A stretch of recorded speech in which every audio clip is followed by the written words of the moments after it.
Hello, YouTube. I'm working without a net here.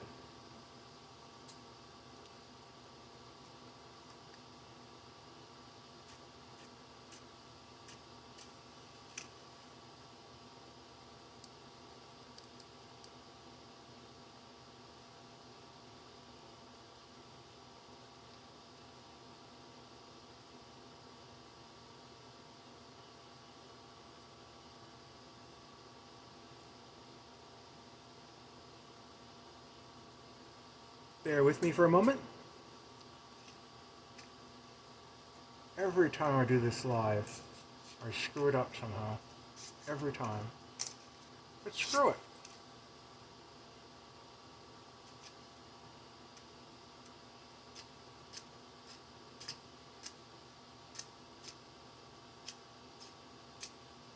Heavens to Betsy.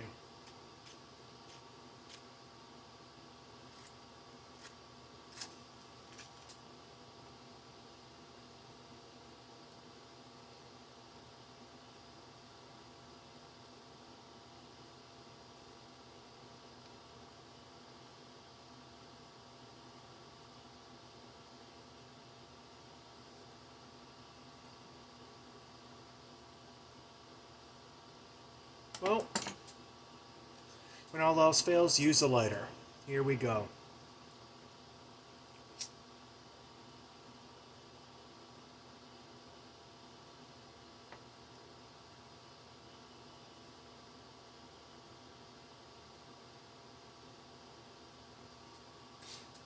Maybe just packed it wrong again. Anyway, greetings, YouTube. I just wanted to say hi. Shock anyone into a coma who sees another video from me like in 2 weeks' time. I'm trying to be a little more regular with these. I just really wanted to say hello.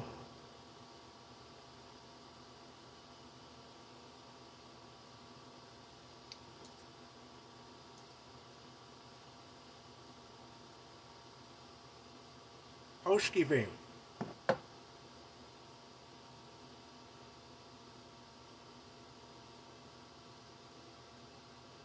Yeah, I think I packed it wrong again. Anyway, I want to say hello to Mr. W.R. Kane, one of our brethren in the YouTube pipe community. Sent me a very nice letter in response to one of my letters. Those of you who know me well know that my social language, my love language, such as it is to write letters. And it's my way of extending the hand of friendship. And WR, he's one of those subsets of YTPC brothers that shares the same overlapping interests that I have. Namely comic books, superheroes, horror. He's also into steampunk science fiction. Got his own. He even has his own steampunk flavored name over on Instagram. Yeah, he sent me a very, very nice letter, very heartfelt, which leads me into the next subject. Dale Pounder basically just did a video explaining why he found the YTPC so valuable, and he brought up a very, very good point. It's all well and good to hear a million tobacco reviews. It's all well and good to hear, top 5 tobacco reviews and all the sorts of different pipes that we'd like to smoke and everything like that. That's a very big part, a staple part of the YTPC, but he says he likes it when people go beyond and just basically share like little bits of their lives.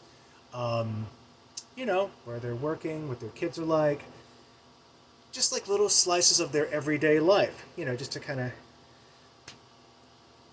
so you can get to know them better. And I have to say that's my most favorite aspect of the YTPC as well.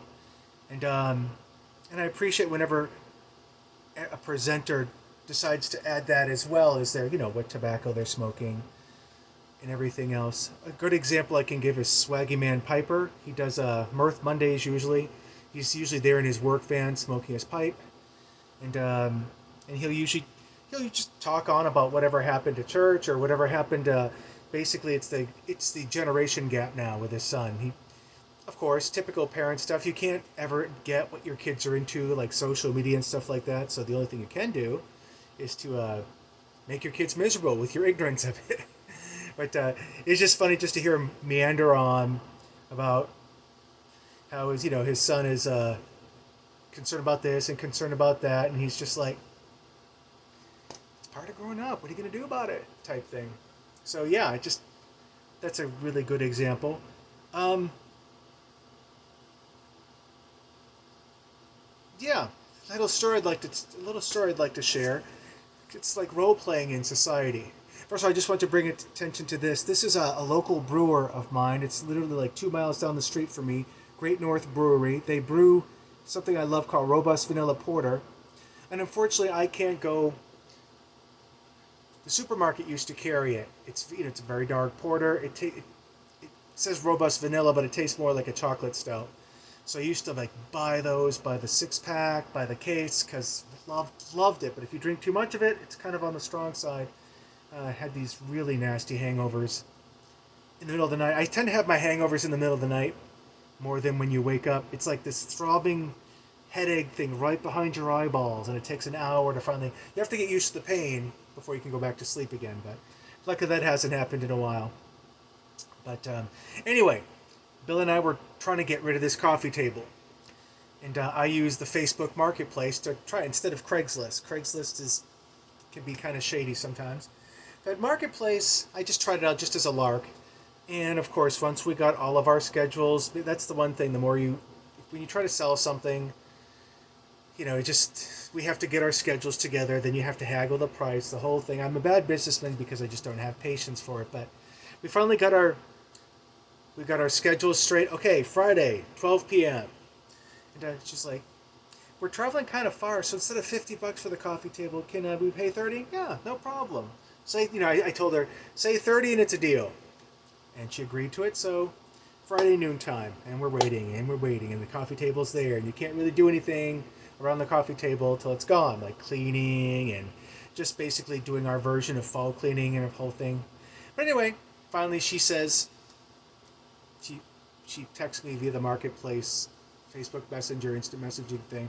Okay, we're about like 10 minutes out. Okay, cool. So I put on my floppy hat, one of those floppy sun hat type things, fisherman hats, and I go out there and they come wheeling up, and they're young kids. They're like in their 20s.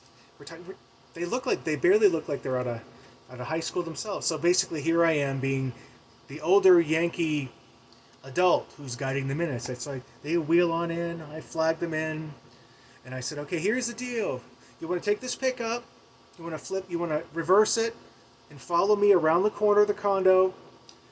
That way it'll save you from doing a 25-point turn when you reverse out, coming out. So they followed me without word of a question, and I guided them in, like told them how much space they had to clear and everything. Like I actually knew what I was doing. And then of course, when they finally get there, I'm like, stop. And the guy did. I'm assuming it's her boyfriend. He did the heavy lifting with me. I already moved the furniture off the deck so we could like get us clear passages. And I'm basically picking up the furniture and I'm giving him like clear instructions on how to. Okay, so just take a step down. Taking my first step down, I was walking him through it step by step by step, and he was following directions.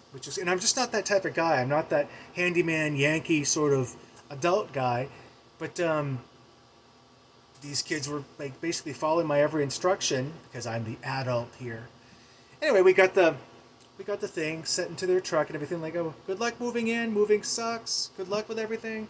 They said goodbye. And I have to say, it gave me a good feeling to be seen as the reliable adult in a situation like that. I'm not going to say I was aiming for the handyman, the reliable, trusty handyman type of person, but the way I handled that situation, they were in an uncertain situation and they kind of looked it, so I just made it as easy as possible for them and for me too. I'm not going to lie, ulterior motives. But yeah, gave me a good feeling to kind of give like a younger generation an example of how a reliable adult is supposed to act, And it was kind of role play because I'm not exactly the most ambitious, work-oriented person in the world, but get this thing out of my house. I arranged everything, I pre-planned, and made it easier for them to get it out of my house, and they followed my instructions. So yeah, I'm going to pat myself a little bit on the back for that. Because let's face it, the older generation's job is to teach a younger generation any way they can in every life situation. And they're just getting started in life. You know, life's going to be hard enough as it is. You know, what with how the economy's going and everything like that. So I thought I'd be a facilitator for them to get on with their lives. In other words, I would not be a speed bump they'd have to go through so they could get on with their lives. So yeah, that made me feel good. Anyway, I hope you folks are well. I hope one day I get to actually, you know, smoke a pipe in a pipe video. And I hope all is well. Take care, folks, and the YTP is a great gift. Take care of yourselves.